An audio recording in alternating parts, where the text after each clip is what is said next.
should think about solving his problem. Okay, run it.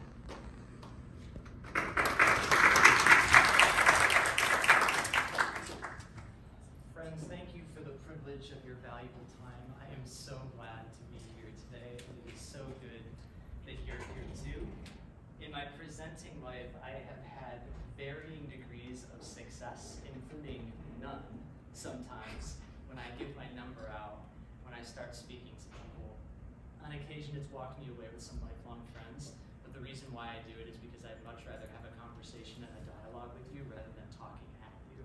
I have a very dear world of a friend who sometimes uses this very biblical phrase to me, which suggests to me that the opposite may be true as well, that if we ask, we shall have. Can someone in this room share with me what the importance is of asking questions before we adventure out on what we're about to do this weekend? Why is the question important? Anyone?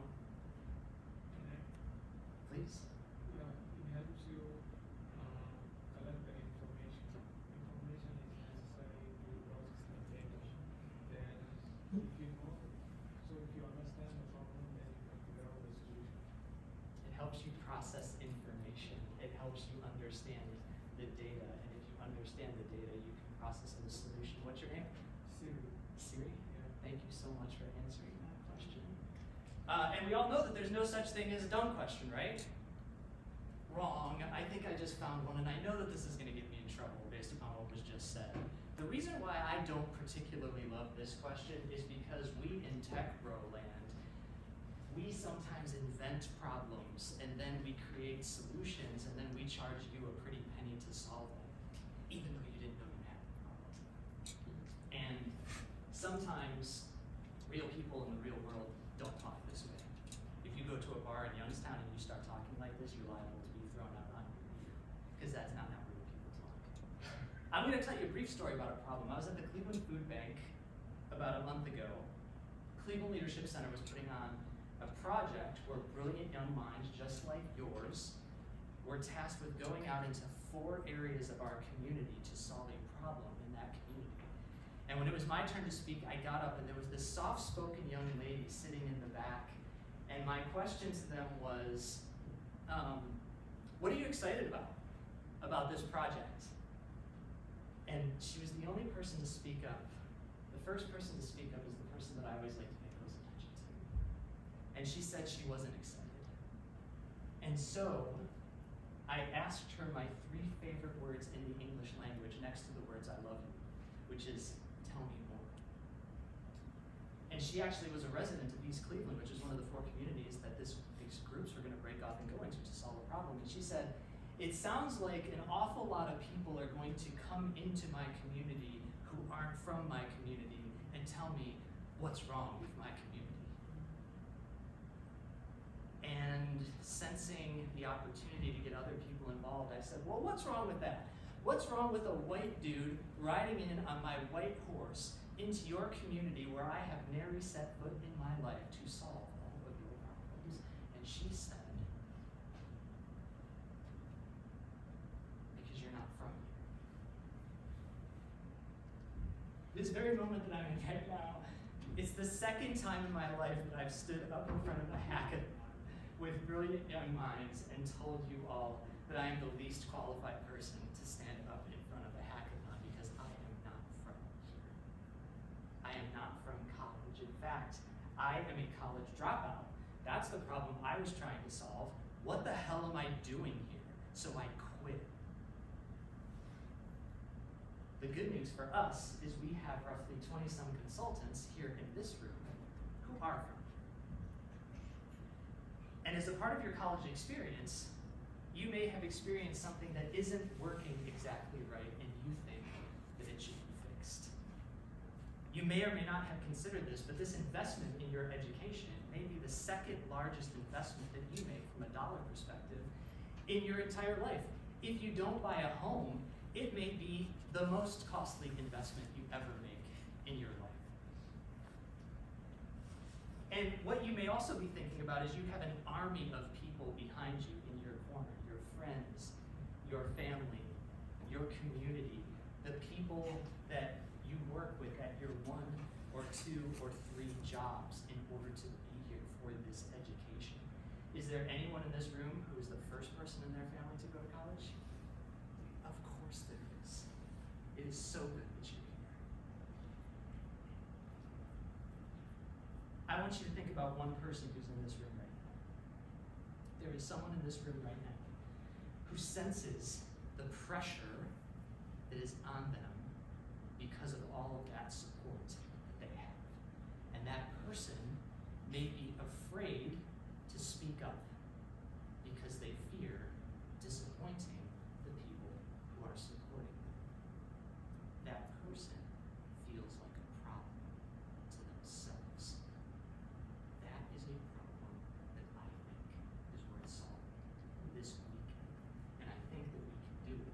How can we leverage AI to create personalized learning experiences in college classrooms to enhance student engagement and academic achievement? There have been numerous articles written recently, one of them in Forbes magazine, one of them in Inside Higher Education, one of them in the New York Times. And what colleges and universities across the country are doing right now is they are putting PhD professors, brilliant minds at the head of their AI policies to move to solve the same types of issues that we're going to look to solve together this weekend.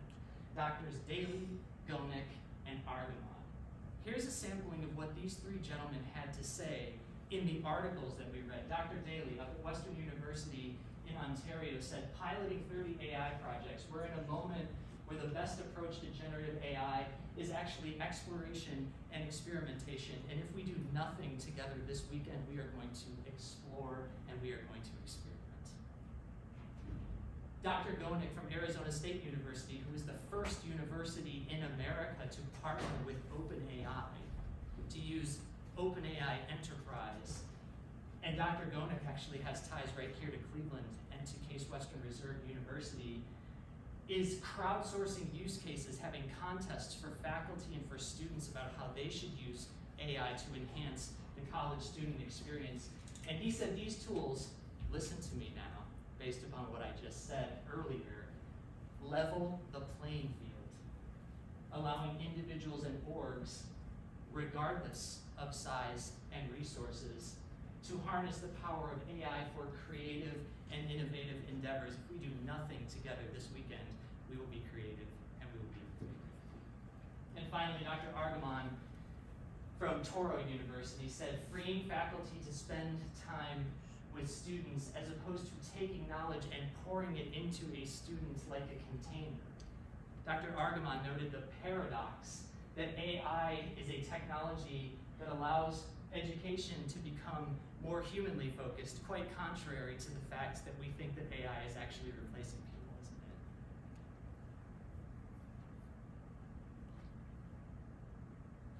All I could think of was if I can only use my three favorite words in the English language to these professors. Would anybody like to venture a guess as to what I did?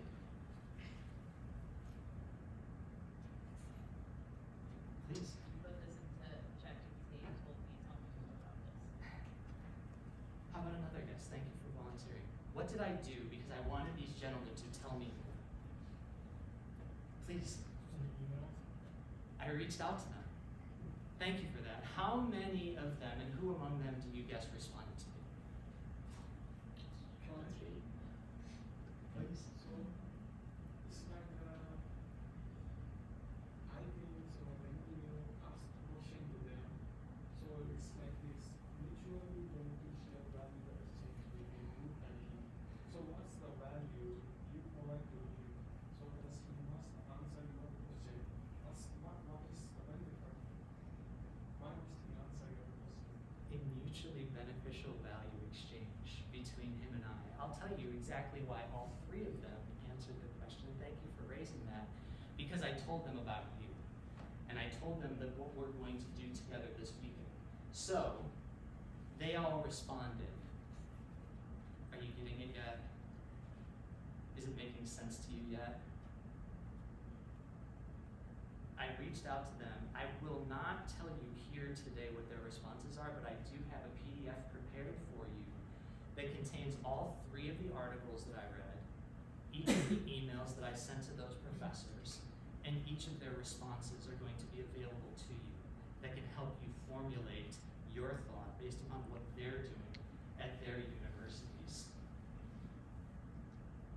I'll highlight it for you right now because this is what I would like you to think about this weekend. When we're thinking about personalizing and making better the college experience for students, let's not just think about students that are here today. Let's think about students that are coming in tomorrow. Think about the student that was a freshman in high school 4 years ago. Did anything happen in the world 4 years ago that might have had an adverse effect on students in high school learning?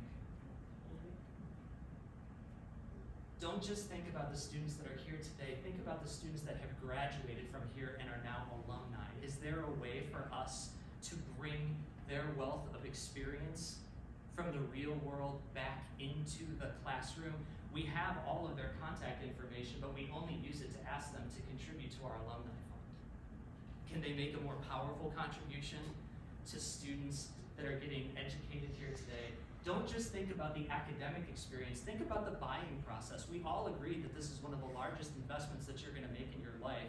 But unlike Amazon, we don't have a recommendation engine when I don't know what my major should be or what classes that I wanna choose. We have nothing like that. It's not like Spotify where there's an algorithm that says if you like this song, you might like this band. We have nothing like that.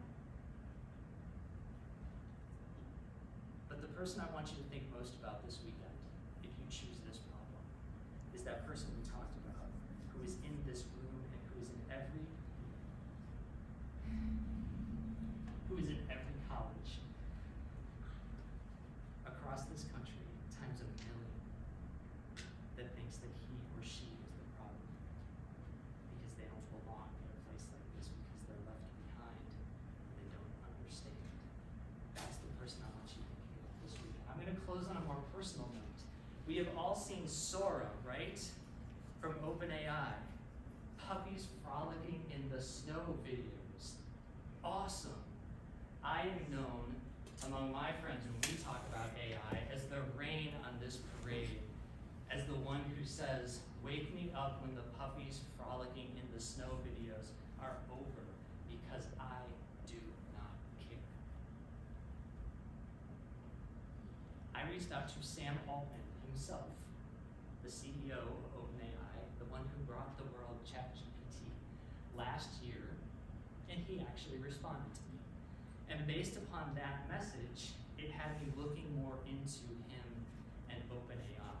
And the word humanity is plastered across all of OpenAI's website. And I learned that Sam Altman has a keen interest in using OpenAI not just for puppies frolicking in the snow video, but for solving things like cancer and Alzheimer's. Would anybody like to venture a guess as to why I have a more than passing interest in the use of AI for solving something like cancer and Alzheimer's?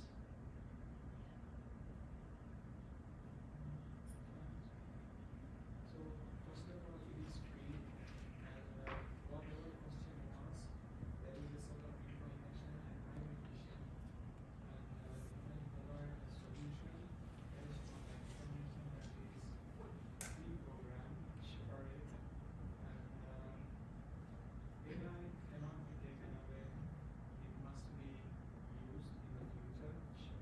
So yeah. That's a great technical explanation of how we can solve cancer and Alzheimer's. Can anybody venture me a guess about why I'm interested in solving that? Please. Maybe you've had real life experience, issues like that, and then you wanted to do something, but then you were helpless at the time, like you couldn't do anything, and then having that resource where you can actually do something about it would make you feel a bit energized. That's exactly right. Because I had cancer and my nana had Alzheimer's. We, together this weekend, are not going to be solving cancer and Alzheimer's. And I'm really bummed about it. But we do have the ability to, for that student who feels like he or she is the problem, we have the